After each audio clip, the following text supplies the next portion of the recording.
మన ఆంధ్రప్రదేశ్లో జరుగుతున్నటువంటి పరిణామాల్లో ఒక ముఖ్యమైనటువంటి అంశం అంటే మంత్రులుగా ఉండి ఏ విధంగా ప్రవర్తిస్తున్నారు అనేటువంటి ఒక అంశం మీద చాలా ఆరోపణలు ఈరోజు నడుస్తూ ఉన్నాయి.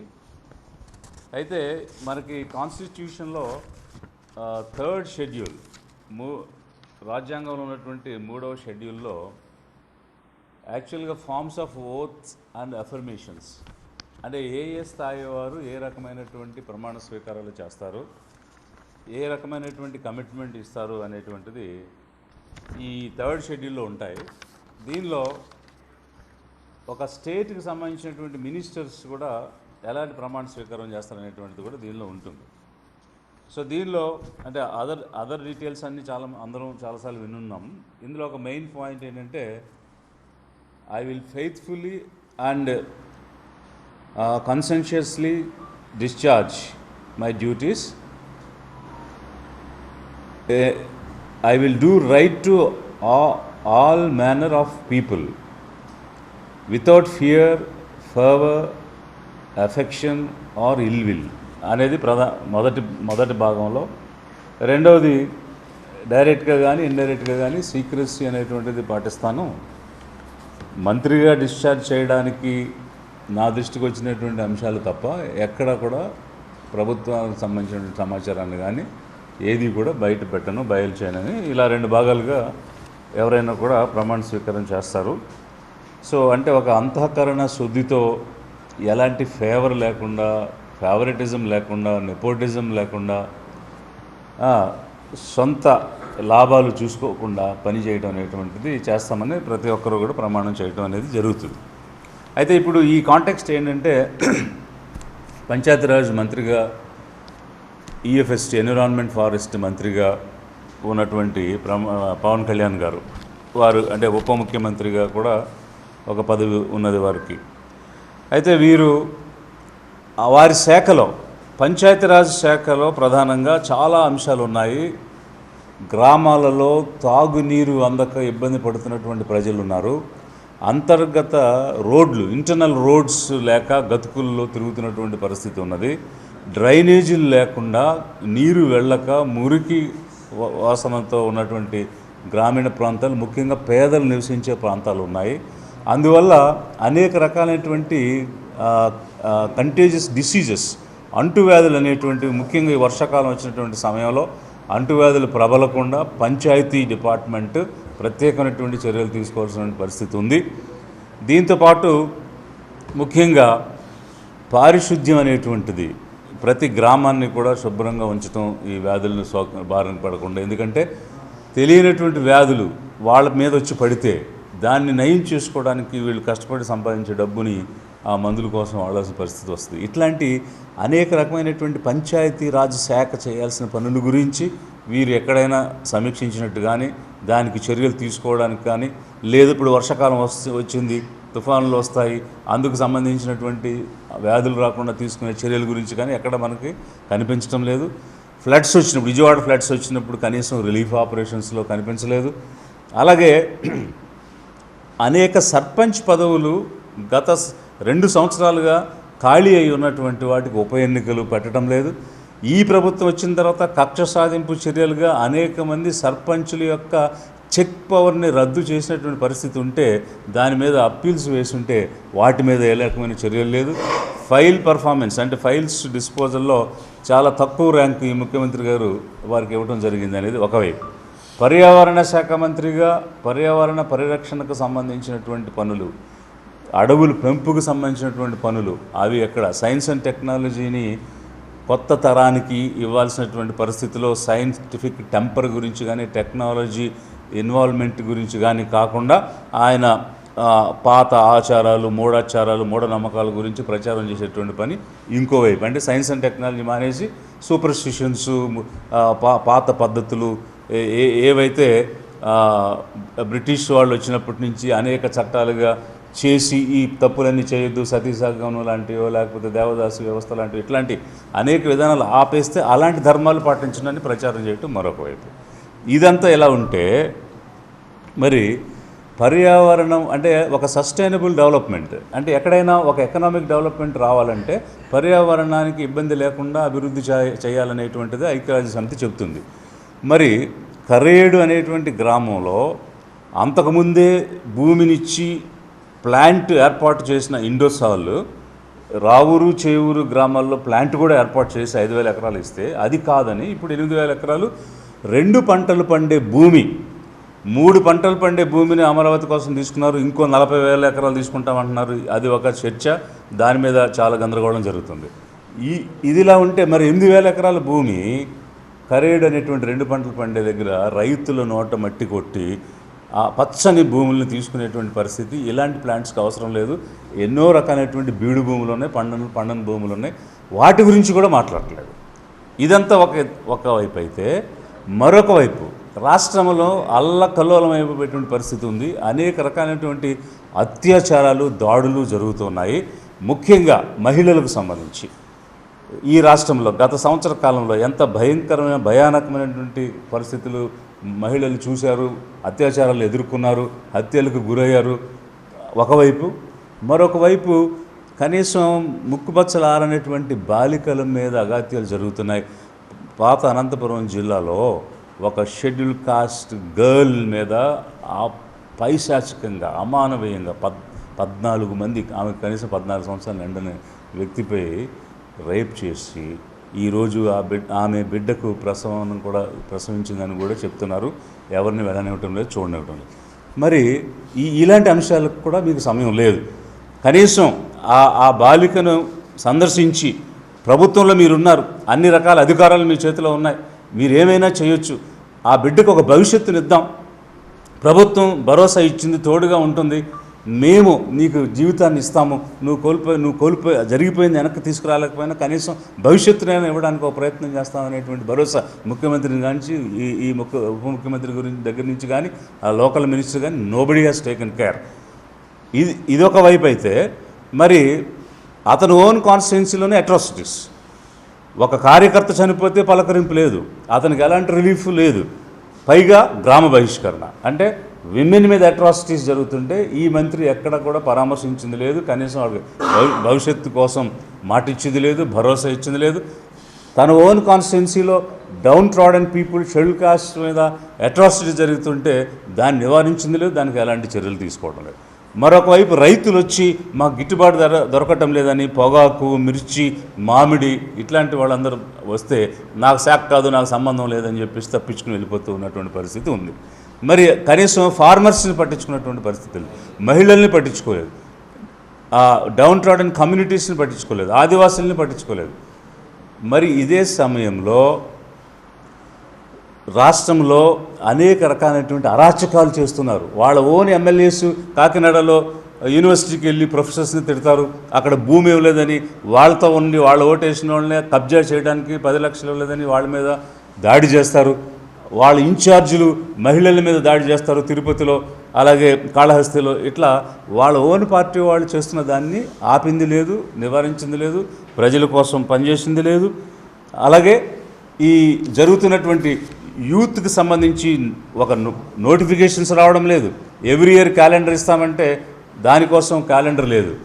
ఇవన్నీ ఎన్నికల ముందు నేను హామీగా ఉంటాను, ఈ చంద్రబాబు నాయుడు గారు ఇచ్చిన మాట నిలబెట్టుకోడు, ఇచ్చిన మాట తప్పుతాడు, ఇచ్చిన మేనిఫెస్టో చేయుడు అని ప్రజలు అనుకుంటున్న సమయంలో నేను ఉన్నాను అడ్డంగా, నేను నిలబడి చేయిస్తాను, ఈ మేనిఫెస్టో అంతా కూడా అమలు చేస్తాను అని గ్యారెంటీ ఇచ్చి ఏ ప్రామిస్ అమలు అవ్వకపోతే అందులో ఇంటర్ఫియర్ అయ్యి పనిచేయాల్సినటువంటి పని మానేసేసి ఆ మేనిఫెస్టో అమలుకు కానీ లేకపోతే యూత్కి ఇస్తానన్నటువంటి నిరుద్యోగ భృతి కానీ ఉద్యోగాలు కానీ ఏ సెక్షన్ తీసుకున్నా న్యాయం చేసిన పరిస్థితి కనిపించడం లేదు. కానీ వీరేం చేస్తున్నారు అని అంటే వారు చేసిన ప్రమాణ స్వీకారాన్ని ఉల్లంఘించి, వారికి ఉన్నటువంటి మోడల్ కోడ్ ఆఫ్ కాండక్ట్ని ఉల్లంఘించి సినిమాలు చేసుకుంటూ, సినిమాలు ప్రమోట్ చేసుకుంటూ వారికి లాభం వచ్చేటువంటి కార్యక్రమాలు, వారికి ఆదాయం వచ్చేటువంటి కార్యక్రమాలు చేస్తూ ఉన్నారనేటువంటి ఆరోపణలు ఈరోజు రాష్ట్ర వ్యాప్తంగా వినిపిస్తూ ఉన్నాయి. ఏ రకమైనటువంటి ఆరోపణలు ప్రధానంగా వచ్చినాయి అని అంటే ఈ మధ్య హరిహర వీరమల్లు అనేటువంటి ఒక సినిమా రిలీజ్ కోసం వారు దాన్ని ప్రమోట్ చేసుకోవడానికి ప్రయత్నం చేయటం అనేది ఒక పక్క, ఈ సినిమా వాళ్ళు టికెట్స్ గురించి ధరల గురించి అడగాలన్నప్పుడు మీరు ఒక ఛాంబర్ లాగా వచ్చి మాట్లాడాలి, కానీ ఎవరంటే వాళ్ళు వచ్చి అడిగితే వాళ్ళకేమి మేము పెంచే పరిస్థితి లేదు, మీకు ప్రోటోకాల్ లేదా, సీఎం వచ్చి కలవాల్సిన అవసరం లేదా, గవర్నమెంట్ ఏర్పడి ఇంతకాలం అయిన తర్వాత మీరు ఎవరో వచ్చి మీరు ప్రోటోకాల్ ప్రకారం కలవరా, కలిసి వారిని సాకారం చేసుకోరా అని ఇలాంటి మాటలన్నీ మాట్లాడి ఈరోజు వారి సినిమాకి అన్ని ట్యాక్స్లు కలిపి ఇంచుమించు 600 నుంచి 700 రూపాయలు టికెట్ పెట్టుకునే విధంగా ధర పెంపొందించుకున్నారు. ఆ ధర పెంచే అంశం ఫైల్ కూడా నేనే పరిశీలి చేశానని ఆయనే స్వయంగా చెప్తున్నట్టు ఈనాడు పేపర్లో వచ్చినటువంటి అంశం కనిపిస్తూ ఉంది. అది దానికి వేరే శాఖ ఉంది, సినిమాటోగ్రఫీ మినిస్టర్ వేరు. అసలు నీ మినిస్ట్రీలో ఉన్నటువంటి ఫైల్స్ మీదేమో నీకు చాలా పూర్ ర్యాంక్ వచ్చింది పర్ఫార్మెన్స్లో, నీ ఫైల్స్ మీరు క్లియర్ చేయడం లేదు. కానీ పక్క మంత్రిది మీకు సంబంధించిన సినిమా కాబట్టి దాని రేట్లు పెంచుకోవడానికి మీరే పరిశీలి చేసి నేనే రేట్లు పెంచుకునేట్టుగా చేయించానని మీరే చెప్పుకుంటున్నారు. ఇది అధికార దుర్వినియోగం అని ప్రజలు గగ్గోలు పెడుతూ ఉన్నారు. ఎందుకనంటే ఇప్పుడు సినిమాలే నాకు ఆదాయాన్ని ఇస్తాయి కాబట్టి నేను సినిమాలు చేయాలని మీరు అనేక మార్లు చెప్తున్నారు. నిన్నగాక మొన్న ఇండియా టుడేతో కూడా I'm acting in movies because my money income source is movies అని మీరు చెప్తున్నారు.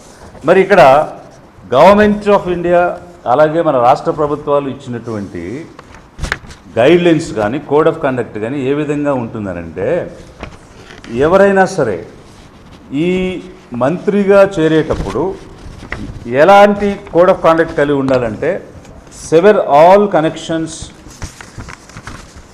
Short of divesting himself from ownership, conduct and management of any business in which he or she was interested before appointment of the minister. అంటే మంత్రిగా appoint అయ్యే ముందు ఏమైనా connections ఉన్నా, ఏమైనా వ్యాపారాలు ఉన్నా, ఏమైనా వ్యాపకాలు ఉన్నా అవన్నీ కూడా డిస్కనెక్ట్ చేసేసుకోవాలి, అవన్నీ కూడా పూర్తిగా ఆపేసుకోవాలి. వారు ఎక్కడ కూడా దీనిలో ఏ రకమైనటువంటి ఆదాయం వచ్చే వనరులో భాగస్వామిగా ఉండకూడదు అనేటువంటిది first and foremost condition for a minister. అలాంటి పరిస్థితుల్లో మీరు మంత్రిగా ఉండి నాకు ఆదాయం వచ్చే అంశమే వ్యాపకమే నా సినిమాలు, అందుకే నేను సినిమాలు యాక్ట్ చేస్తున్నానని మీరు ఓపెన్గా ఇండియా టుడే లాంటి ఒక టీవీ ఛానల్కి మీరు ఓపెన్గా చెప్తున్నారంటే మీరు కన్ఫెషన్ స్టేట్మెంట్ ఇచ్చారు. నేను తప్పు చేశాను, మంత్రిగా ఉండి చేయకూడని పని చేస్తున్నాను, ఎందుకంటే నాకు డబ్బు వచ్చే మార్గం అదే కాబట్టి ఆ పని నేను చేస్తున్నానంటే మినిస్టర్గా వచ్చేటువంటి ఎమాల్యుమెంట్స్, దానికి ఉండేటువంటి ప్రోటోకాల్, సెక్యూరిటీ అన్నీ అనుభవిస్తూ ఇక్కడ వచ్చేటువంటివన్నీ తీసుకుంటూ ఈ పదవిని వాడుకుని ఈ పదవి ద్వారా ప్రమోషన్ చేసుకుని ఇతర ఆదాయాలు సంపాదించుకుంటున్నారని మీరే చెప్పేస్తున్నారు. మీరే అంటే ఒక కోర్టులో కన్ఫెషన్ స్టేట్మెంట్ ఇచ్చినట్టు మీరు ఇచ్చినటువంటి ఛానల్స్కి ఇచ్చిన ఇంటర్వ్యూస్లోనే క్లియర్గా కనిపిస్తుంది అనేటువంటిది ప్రజలందరూ కూడా మాట్లాడుతున్నటువంటి అంశం. ఇలాంటి అంశాలన్నీ కూడా మా దృష్టికి ప్రజలు తీసుకొని వస్తూ ఉన్నారు.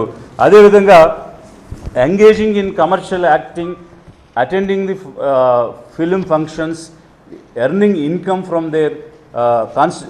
From them constitutes involvement in a business.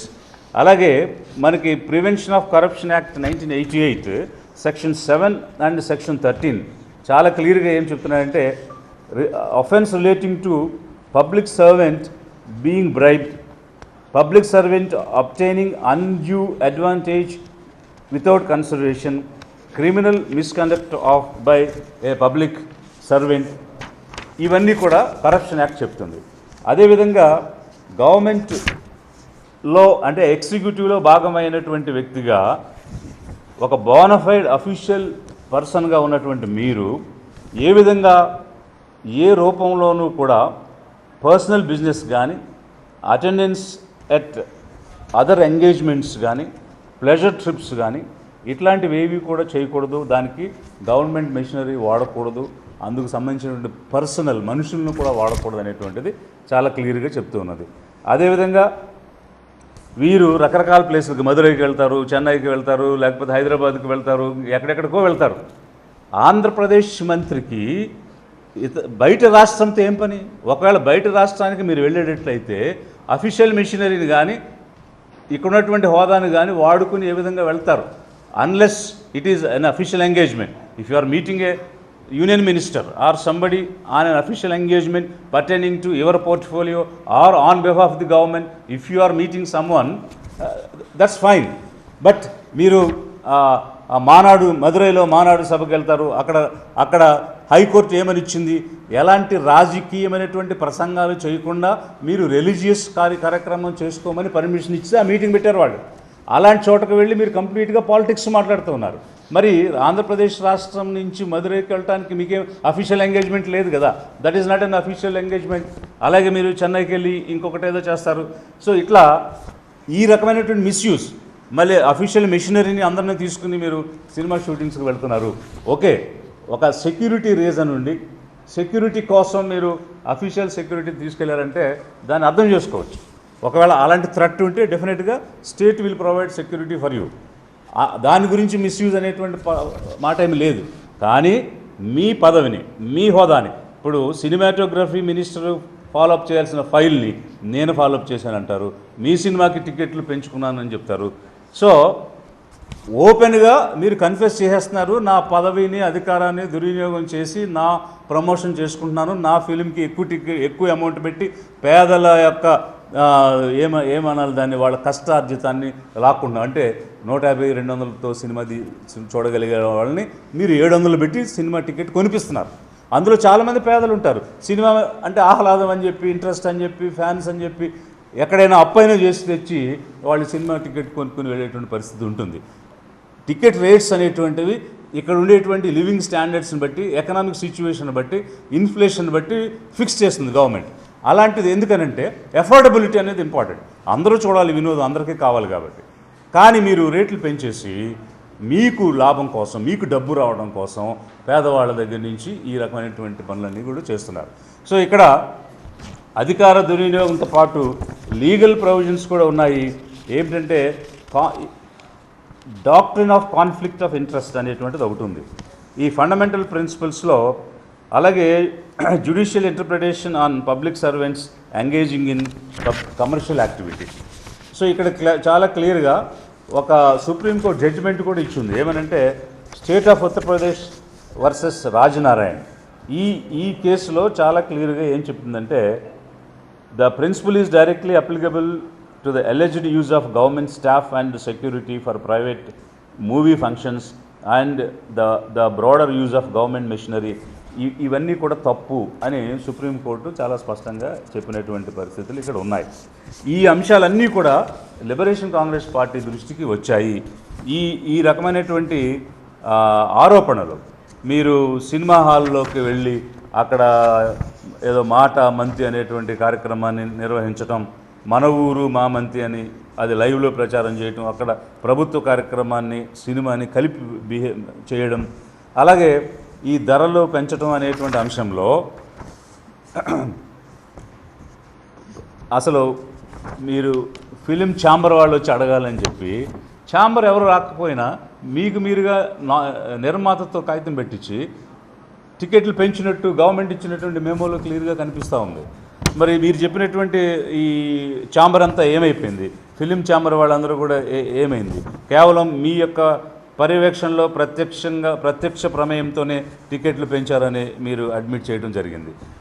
So ఈ అంశాలన్నీ మా దృష్టికి తీసుకుని వస్తే ప్రజలు పేదల తరపున నిలబడే పార్టీగా, పేదల సంక్షేమం కోరుకునేటువంటి పార్టీగా, మరీ ముఖ్యంగా రైతులు, మహిళలు, యువత, అలాగే అప్రెస్డ్ కమ్యూనిటీస్ ఎవరైతే ఉన్నారో వాళ్ళందరూ పడుతున్నటువంటి వేదన, వాళ్ళకి ఇచ్చినటువంటి ప్రామిసెస్, మేనిఫెస్టో ప్రామిసెస్ ఏవి ఫుల్ఫిల్ కాని పరిస్థితిలో మీరు గ్యారంటీగా ఉండి నేను చేయిస్తానని మాటిచ్చి ఓట్లు వేయించుకుని నయవంచన చేసినటువంటి పరిస్థితిలో వారందరూ వచ్చి మా దృష్టికి తీసుకుని వస్తే, నేను లిబరేషన్ కాంగ్రెస్ పార్టీ నుంచి ఒక లెటర్ అనేటువంటిది గవర్నమెంట్కి, ఆంధ్రప్రదేశ్ గవర్నమెంట్కి ఇవ్వడం జరిగింది.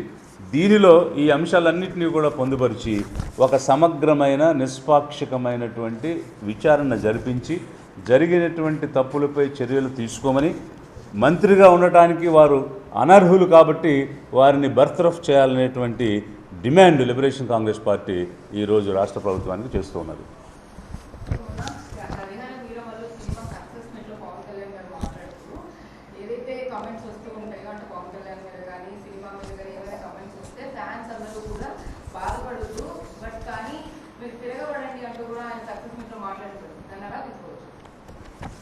అంటే ఇక్కడ రెండు రకాలైనటువంటి ఇవి కనిపిస్తూ ఉన్నాయి. ఒకటి, వాళ్ళు నిరుత్సాహపడొద్దు, ఎవరో చిన్న నెగిటివ్ కామెంట్ చేశారు కాబట్టి అంత మాత్రం చేత మీరు నిరుత్సాహపడిపోవాల్సిన అవసరం లేదు, ఏదైనా నెగిటివ్ కామెంట్ ఉంటే దానికి సరైనటువంటి సమాధానం ఇవ్వండి అని చెప్పడం అనేది ఒక పద్ధతి.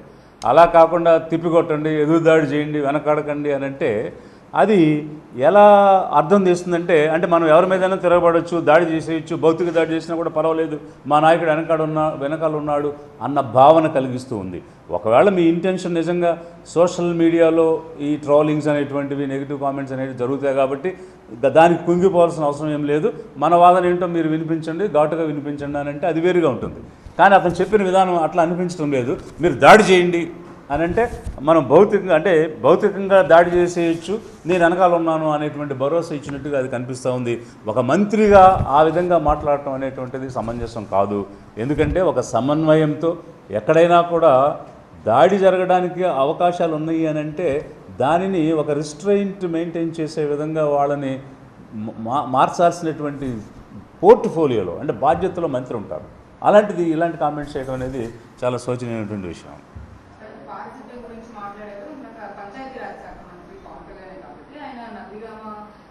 గ్రామంలో కూడా ఈ మ్యాజిక్ ట్రైన్ అనేది స్టార్ట్ చేయడం, అక్కడి నుంచే కూడా రాష్ట్ర వ్యాప్తంగా వాటన్నిటిని కూడా స్ప్రెడ్ చేయాలనే ఉద్దేశంతో కూడా స్టార్ట్ చేసినట్టు చెప్తున్నారు. కొంతవరకు అది నిజంగానే ఉపయోగపడుతుంది అనే విధంగా కూడా అక్కడ కొన్ని కన్స్ట్రక్ట్ కూడా చేశారు. అంటే ఒక లేయర్ తర్వాత ఒకటి ఏవైతే ఉంటే కంకరాలతో చేసిన పరిస్థితి, అంటే పాతకాలం పద్ధతి. ఇప్పుడు చాలా వరకు మనం ఆర్టిఫిషియల్ ఇంటెలిజెన్స్ వల్ల బతుకుతున్నాం, బట్ కానీ ఎందుకు అంత ఖర్చు పెట్టి కానీ అదంతా ఏం చేయకుండా ఓన్లీ పాతకాలం పద్ధతిలో ఎందుకు చేస్తున్నారు అనుకోవచ్చు. ఇప్పుడు యాక్చువల్గా న్యాచురల్ ఫిల్టరేషన్ అనేటువంటిది సాధారణంగా జరుగుతుంది. ఎందుకంటే ఎర్త్ అనేటువంటిది డిఫరెంట్ లేయర్స్తో ఫామ్ అయింది కాబట్టి క్రస్ట్, మ్యాంటిల్, కోర్ అని 3 భాగాలుగా ఎర్త్లో ఉంటాయి, మనందరం చదువుకున్నాం. అయితే అలాంటి ఆ న్యాచురల్ ప్రాసెస్ ద్వారా చేయటం అనేటువంటిది వాళ్ళు ప్రోత్సహించాలి అనుకుంటే ఫైన్, అది దాని మీద ఏమి ఇష్యూస్, కామెంట్స్ లేవు. కానీ ఈరోజు 13,000 పైన గ్రామ పంచాయతీలు ఉన్నాయి, 17,000 పైన హ్యాబిటేషన్స్, నివాస ప్రాంతాలు ఉన్నాయి. ఏ గ్రామానికైనా వెళ్ళి చూడండి, గ్రామం పరిశుద్ధంగా ఉందా, పారిశుద్ధ్యంతో ఉన్నదా, డ్రైనేజెస్ సక్రమంగా ఉన్నాయా, ఎక్కడంటే అక్కడ నీళ్ళు నిలబడిపోతున్నాయి, మురికి కుంటలు ఉన్నాయి, దోమలు వస్తున్నాయి, డిసీజెస్ వస్తున్నాయి. ఇదంతా ఒకవైపు అయితే ఎస్పెషల్లీ కోస్టల్ ఏరియాలో ఎక్కడైతే మనకి ఆయకట్టు ప్రాంతం ఉన్న కెనాల్స్ ఉన్నాయో, ఈ కెనాల్స్లో ఎక్కడ చూసినా కూడా ప్లాస్టిక్ సంచులు, భయంకరమైనటువంటి కాలుష్యం ఉంది. ఆ కెనాల్స్ క్లీన్ చేయటం లేదు, డ్రింకింగ్ వాటర్ ఇచ్చే కెనాల్స్ కూడా క్లీన్ చేయటం లేదు. ఎక్కడ వరకు ఎందుకు విజయవాడ వెళ్ళి చూడండి, రైవస్ కెనాల్ ఉంది, ఏలూరు కెనాల్ ఉంది, బందర్ కెనాల్ ఉంది. ఈ కెనాల్స్లో ఎంత డస్ట్ పడుతుంది, ఎంత డ్రైనేజెస్ వెళ్ళి మెర్జ్ అవుతున్నాయి. వీటన్నిటి గురించి కూడా నిర్వహించడానికి చర్యలు లేవు. మనం తాగేటువంటి నీరు అందించే కాలువలు పరిశుభ్రం చేయడం అనే దాని మీద శ్రద్ధ లేదు. ఆ పనులు ఏమీ చేయడం లేదు. సినిమాలు చేసుకునే దాని మీద, వాళ్ళు చేసిన సినిమా మీద డబ్బులు సంపాదించడానికి ప్రమోట్ చేసుకునే దాని మీద ప్రజలు మీకు ఇచ్చిన అధికారాన్ని మీరు దుర్వినియోగం చేస్తూ ఉన్నారు.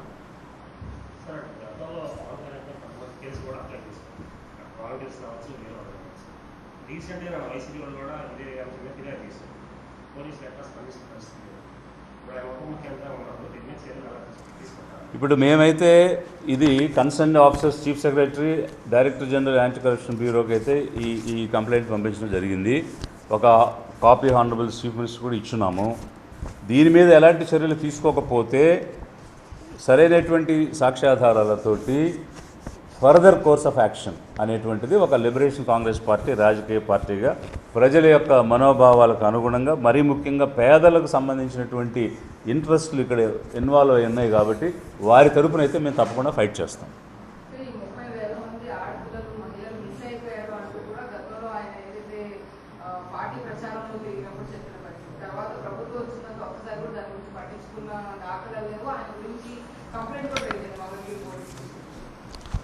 అదే ఇప్పుడు మినిస్టర్స్గా ఈరోజు అంటే మంత్రిగా ఉన్నారు, గతంలో మంత్రిగా లేనప్పుడు ఈ రకమైనటువంటి ఆరోపణ చేశారు.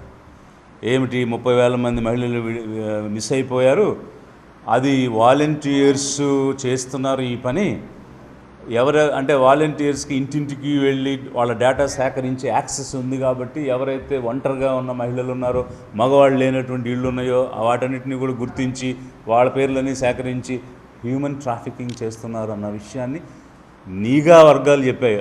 అంటే సెంట్రల్ ఇంటెలిజెన్స్ నిఘా విభాగం చెప్పిందని వారే స్వయంగా చెప్పారు.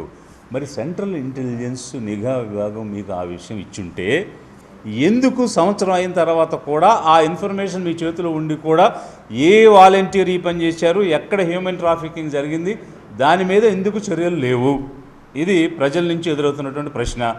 అందులో అధికారంలో మీరు ఉండి ఎందుకు చర్య తీసుకోవడం లేదు? రెండవది, మహిళలు మిస్ అయింది, విమెన్ అంతమంది, అన్ని వేల మంది మహిళలు మిస్ అయిపోతే నేను తలదీసే చట్టాన్ని తెస్తానన్న వ్యక్తివి కనీసమైనటువంటి మానవత దృక్పథంతో కూడా ఆలోచించే పరిస్థితి లేదా? లిబరేషన్ కాంగ్రెస్ పార్టీ ఈ సందర్భంగా ప్రశ్నిస్తుంది. ఈ సనాతన ధర్మం గురించి కూడా ఆయన ఎక్కువ ప్రమోట్ చేస్తూ కూడా, అంటే ఆ మతపరమైనటువంటి మాలలు వేసుకుంటూ కూడా బయట తిరుగుతూ ఉంటారు. అందరికీ చెప్పేది అంటే గతంలో ఏదైతే ఆయన నేను మతానికి కులాలకి అతీతంగా ఉంటాను అని చెప్పి ఏదైతే ప్రామిస్ చేస్తూ ఆయన జనాల మధ్యలోకి వచ్చారో, ఇప్పుడు నేను సనాతన ధర్మాన్ని పాటిస్తానని చెప్పి చెప్పడం బట్టి అంటే ఒక ఆయన ఉప ముఖ్యమంత్రిగా ఉన్నారు, ఒక మినిస్టర్గా ఉన్నారు. అదే ఇప్పుడు ఇది ఒక దౌర్భాగ్యం అనాలా, లేకపోతే ఆంధ్రప్రదేశ్ రాష్ట్రానికి దాపురించినటువంటి దురదృష్టమైనటువంటి పరిస్థితి అనాలా అర్థం కావటం లేదు. ఎందుకనంటే ఎనీ కాన్స్టిట్యూషనల్ ఎంటిటీ ఎప్పుడూ కూడా రాజ్యాంగాన్ని ఎలా పరిరక్షించాలి, రాజ్యాంగంలో ఉన్న విలువలను ఎలా పాటించాలి అనే దానికోసమే ప్రయత్నం చేస్తారు. సో అందులో భాగంగా మనది ఒక sovereign secular democratic republic state. So అట్లాంటి స్టేట్లో మనము ఒక సోషలిజం గురించి, సెక్యులరిజం గురించి ప్రమోట్ చేయాల్సింది మానేసి ఒక రకమైనటువంటి స్ప్లిట్ని, ఒక రకమైనటువంటి ద్వేషాన్ని, మతాల మధ్య సామరస్యం ఉండాల్సిన పరిస్థితిలో విద్వేషాలను రెచ్చగొట్టే విధంగా బాధ్యత కలిగినటువంటి పదవిలో ఉన్నటువంటి ఒక మంత్రి గారు చేయడం అనేటువంటిది చాలా శోచనీయమైనటువంటి విషయం. అందుకోసమే మేము నేరుగా వారిని అడుగుతున్నాము, అసలు మీ సనాతన ధర్మం అంటే ఏమిటో నిర్వచనం చేయండి, ప్లీజ్ డిఫైన్. మీరు చెప్పే సనాతన ధర్మం, మనువు చెప్పిన సనాతన ధర్మం సేమా? ఒకవేళ ఆ రెండు సేమ్ అయితే మాత్రం you cannot talk like that. మీరు పలుగు పారబట్టుకుని పొలంలోకి వెళ్ళి పని చేసుకోవాలి. మీరు సినిమాలు చేయకూడదు, మంత్రిగా ఉండకూడదు, ఏ రకమైన వ్యాపారం చేయకూడదు. బికాస్ నీకు మనువు ఇచ్చినటువంటి ధర్మం వ్యవసాయం చేయమని. కాపు అంటే వ్యవసాయం చేసేవాడు కాపు అని. మరి ఎవరికైతే ఏ వృత్తి ఇచ్చాడో ఆ వృత్తి చేయాలి, కానీ ఆ వృత్తులన్నీ మానేసేసి మాకు నచ్చిన పని మేము చేస్తాం, కానీ సనాతన ధర్మం మీరు మాత్రం పాటించండి అని ఎదుటి వాళ్ళ మీద రుద్దడానికి, లేకపోతే భర్త చనిపోతే భార్యని ఆ చిత్తులో కాల్చడానికి చెప్తున్నారా ఈ సనాతన ధర్మం? First you define what is ధర్మం. అది చేయకుండా తప్పుదావ పట్టించే విధంగా, జనాల్ని మభ్యపెట్టి ఏదో మత కలహాలు సృష్టించే విధంగా, వర్టికల్గా స్ప్లిట్ చేసే విధంగా చేయడం అనేటువంటిది కరెక్ట్ కాదు. మీరు మారాలి, సమాజం కోసం, సామరస్యం కోసం మీరు పనిచేయాలని కోరుకుంటున్నాం. సార్, ఇప్పుడు టికెట్స్ రేట్స్ సిస్టమేటిక్గా పెంచలేదండి, ఓన్ చేసుకొని పెంచారు. అంటే ఈ సినిమా యూనిట్కి, నిర్మాతలకి ఒక లబ్ధి చేకూర్చే ప్రాసెస్ అని మాట్లాడుకోవచ్చు. సో ఇది ఒక అఫీషియల్, ఒక అవినీతి అని కూడా మాట్లాడవచ్చు. ఎందుకంటే ఖచ్చితంగా ఒక ప్రోటోకాల్ రేట్లు పెంచాలని గవర్నమెంట్ అపీల్ చేసుకోవడం, ఆ టీం దాని కన్సర్న్ మంత్రి శాఖ అంతా కలిసి రేట్లు పెంచడం అన్నది అఫీషియల్గా చేస్తారు. ఇప్పుడు మీరు మాట్లాడిన దాంట్లో ఆయనే ఓన్ చేసుకొని ఆయన రేట్లు పెంచేశారంటే అతను ఓన్ టీంకి లబ్ధి చేకూర్చడానికి చేస్తారు. దాన్ని ఎలా తీసుకోవాలి? అదే చెప్తున్నాను. వారు ఈ మధ్య ఇచ్చిన ఇంటర్వ్యూలు కానీ, పేపర్కి ఇచ్చిన స్టేట్మెంట్స్ ద్వారా కానీ, తప్పు చేసిన వాళ్ళు ఒక కోర్టులో ఎట్లయితే కన్ఫెషన్ స్టేట్మెంట్ ఇస్తారో ఆ రకమైనటువంటి స్టేట్మెంట్స్ తెలిసి ఇచ్చారో తెలియక ఇచ్చారో వారైతే ఇచ్చేశారు. సో ఆ విధంగా ఇవ్వడం వల్ల ఏమైందంటే తాను చేసిన తప్పులు ఆయనే ఒప్పేసుకుంటున్నాడు. ఒక మంత్రిగా ఉండి తాను నటించినటువంటి సినిమాని ప్రమోట్ చేసుకునేటువంటి అవకాశం లేదు. అంతేకాకుండా సినిమా షూటింగ్కి వెళ్ళడానికి గవర్నమెంట్ పర్మిషన్ తీసుకుని వెళ్ళాలి అతను. ఒకవేళ అక్కడ ఎలాంటి రెమ్యూనరేషన్ లేకుండా కేవలం ఒక యాక్టివిటీగా నేను వెళ్ళాలి అనుకుంటే ప్రాపర్గా అప్లికేషన్ పెట్టుకుని వితౌట్ ఎనీ రెమ్యూనరేషన్ ఈ యాక్టివిటీ చేయడానికి గవర్నమెంట్ పర్మిట్ చేస్తుంది అని గవర్నమెంట్ మెషినరీని కానీ దీన్ని కానీ వాడుకోకుండా వెళ్ళాలి. అలాంటి పర్మిషన్ ఆయన ఏమీ తీసుకోలేదు. అతను గవర్నమెంట్ మెషినరీని వాడుకుని మరీ సినిమా షూటింగ్లకి వెళ్ళినటువంటి పరిస్థితి కనిపిస్తూ ఉంది. Purely violation, it's a clear violation, conflict of interest, misuse of official machinery and సొంత లాభానికి వారు చేసినటువంటి చర్యలు. హిందీ భాష గురించి కూడా వారు ఎక్కడ పడితే అక్కడ మాట్లాడుతున్నారంటే తెలుగు భాష ప్రావీణ్యాన్ని పక్కన పెట్టి ఓన్లీ హిందీ లాంగ్వేజ్ ఇంపార్టెంట్ అంటూ కూడా వాళ్ళు మాట్లాడుతున్నారు.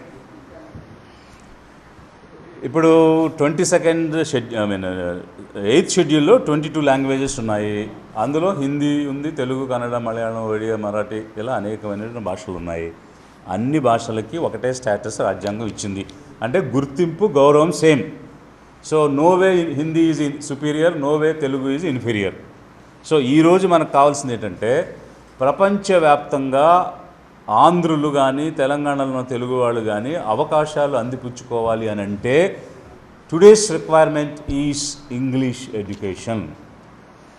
మనకి ఈరోజు ఆస్తి అంటే భూమి వల్ల, ఆస్తి వల్ల మనకు అవకాశాలు వచ్చేస్తాయి అనుకుంటే అది కేవలం ఒక అసెట్గా మనం వెనక ఉన్నటువంటి ఒక ఆస్తిగా నిలబడుతుంది తప్ప మనం రాణించడానికి, మన ప్రతిభతో మనం సంపాదించుకునే అవకాశాలు కలిగించాలనంటే ఈవెన్ ఇండియా డెవలప్ కావాలన్నా కూడా ఖచ్చితంగా ఒక ఎక్స్పోజర్ అనేటువంటిది ఉండాలి. అది ఇంగ్లీష్ వల్ల వస్తుంది.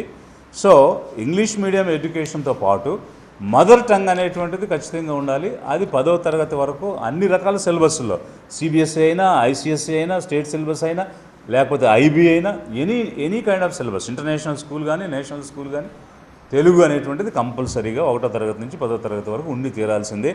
కొన్ని సెంట్రల్ గవర్నమెంట్ పెట్టినటువంటి సిలబస్లో ఆ లాంగ్వేజ్ అనేది లేదు. ఈ రాష్ట్ర ప్రభుత్వం శ్రద్ధ తీసుకుని దానిలో ఇంట్రడ్యూస్ చేసి తీరాలి. ఎందుకంటే మదర్ టంగ్ అనేటువంటిది మన అందరం కూడా ప్రొటెక్ట్ చేసుకోవాలి. తెలుగు జాతి, సంస్కృతి, గుర్తింపు, గౌరవం కాపాడుకోవాల్సిన బాధ్యత మనకుంది. ఫ్రెంచ్ వాళ్ళు ఎట్లయితే ఫ్రెంచ్ కోసం ప్రాకులాడతారో, తమిళ వాళ్ళు ఎట్లయితే తమిళ కోసం ప్రాకులాడతారో మనం కూడా అలాగే ప్రాకులాడాలి. అదే సమయంలో హిందీ ఎందుకు, హిందీ వల్ల ఏం ఉపయోగం ఉంది, ఈ ఆంధ్రప్రదేశ్లో ఉన్న వాళ్ళకి హిందీ వల్ల దమ్మిడి ఆదాయం వచ్చిందా, ఎక్కడైనా ఎవడైనా చెప్పగలరా, ప్రూవ్ చేయగలరా? ఇదొక వైపు అయితే the so called intellectuals, so called chief జస్టిస్లుగా పనిచేసిన వాళ్ళు, సోకాల్డ్ వైస్ ప్రెసిడెంట్లుగా పనిచేసిన వాళ్ళు మీ పిల్లల్ని, మీ మనవాళ్ళని మీరు ఇంగ్లీష్ మీడియం స్కూల్ చదివించి పేదలు మాత్రం తెలుగు మీడియంలో చదివించండి, గవర్నమెంట్ స్కూల్స్ అని తెలుగు మీడియం చెప్పమంటారు. సిగ్గు లేదా? మీరు అంతంత పదవులు చేసి, ఒక ప్రధాన న్యాయమూర్తిగా చేసి, ఒక వైస్ ప్రెసిడెంట్గా చేసి పేదల పిల్లలు ఇంగ్లీష్ మీడియంలో చదువుకుంటానంటే వద్దొద్దు వాళ్ళకి తెలుగు చెప్పమంటే మీ బాబుసం ఏం పోయింది, నీదేం పోయింది? వాళ్ళు కదా నష్టపోయేది, ఈ జనరేషన్ కదా నష్టపోయేది, పేదల పిల్లలు కదా నష్టపోయేది. వాళ్ళకి ఇంగ్లీష్ మీడియం ఎడ్యుకేషన్ ఇస్తానని ఈ ఒక ప్రభుత్వం ముందుకు వచ్చి పనిచేస్తూ ఉంటే దానికి అడ్డుపుల్లలో వేయడం ఏంటి? ఇప్పుడు మీకేం నష్టం వచ్చింది? నువ్వేం నష్టపోతున్నావు? పేదవాడు నష్టపోతాడు, వాడికి సరైన ఎడ్యుకేషన్ రాకపోతే. ఈరోజు మేము ఇక్కడ కూర్చొని మాట్లాడగలుగుతున్నామంటే విద్య వల్లే, ఇంతమంది ఇక్కడ ఉండి మేము చేయగలుగుతున్నామంటే విద్య వల్లే. అట్టడుగున పుట్టి పేదరికంలో పుట్టి అనేక మంది ఈరోజు రాణించి ఎంతో గొప్ప ప్రతిభ కలిగినటువంటి వాళ్ళుగా తయారై అవార్డులు తెచ్చుకోగలిగారు, భారతరత్నలు అయ్యారు అని అంటే ఎందువల్ల? విద్య వల్లే. భారతరత్నలు కూడా తినటానికి తిండి లేనివాడు ఈరోజు భారతరత్న ఎట్లా అయ్యాడు? విద్య వల్లే అయ్యాడు, ఇంగ్లీష్ విద్య వల్లే అయ్యాడు. Doctor Ambedkar London school of economics, Columbia university, Bonn university, అలాగే లండన్ మ్యూజియం లైబ్రరీలో చదవబట్టే తినటానికి తిండి లేనివాడైనా ఈరోజు భారతరత్న ఎట్లా అయ్యాడు? Because of English education. ఆ రోజు ఫ్రీడమ్ మూమెంట్ జరిగింది. ఫ్రీడమ్ మూమెంట్ జరిగినప్పుడు Lal Gangadhar Tilak, Lala Lajpati Rai, Bankim Chandra Pal, Chatterjee, Tagore, you name anybody, వాళ్ళందరూ బయటికి వెళ్ళి ఇంగ్లీష్ నేర్చుకుని వచ్చారు. వాళ్ళంతా అరిస్టోక్రాటిక్ ఫ్యామిలీ. మహాత్మా గాంధీ ఎక్కడికి వెళ్ళాడు? సౌత్ ఆఫ్రికాకి వెళ్ళి ఇంగ్లీష్లో బ్యారిస్టర్ అయ్యి అక్కడ లా ప్రాక్టీస్ చేస్తూ ట్రైన్లో నుంచి తోసేస్తే అప్పుడు తెలిసింది ఆయనకి వివక్ష అంటే ఏంటనేది. ఓహో, తెల్లవాళ్ళు నన్ను ట్రైన్లో నుంచి కిందకు తోసేశారు, నన్ను వివక్షతో చూస్తున్నారు అన్న విషయాన్ని గమనించి ఇక్కడికి వచ్చిన తర్వాత ఈ దేశంలో ఎవరి మీద వివక్షత ఉందనేది గమనించడం అప్పుడు మొదలుపెట్టాడు. ఇదంతా ఎక్కడి నుంచి వచ్చింది? విద్య వల్ల వచ్చింది, ఎడ్యుకేషన్ వల్ల వచ్చింది. కాబట్టి ఒక కుట్ర జరుగుతుంది, పేదవారిని ఎదగనీయకుండా మళ్ళీ వెనక్కి నెట్టేసి వాళ్ళకు జ్ఞానం రాకుండా చేయడం కోసం మళ్ళీ హిందీ నేర్చుకోండి, లేకపోతే ఇక్కడే కూపస్థ మండూకల్లాగా బావిలో కప్పల్లాగా ఉండండి అనేటువంటిది ఒక ప్రమోట్ చేస్తున్నది ఆర్ఎస్ఎస్ భావజాలం కానీ లేకపోతే బీజేపీ కానీ. కాబట్టి ఖచ్చితంగా పేదలందరికీ ఇంగ్లీష్ ఎడ్యుకేషన్ అనేది ఉండాలి, మాతృభాష 10వ తరగతి వరకు ఉండాలి, అప్పుడే అవకాశాలు వస్తాయి.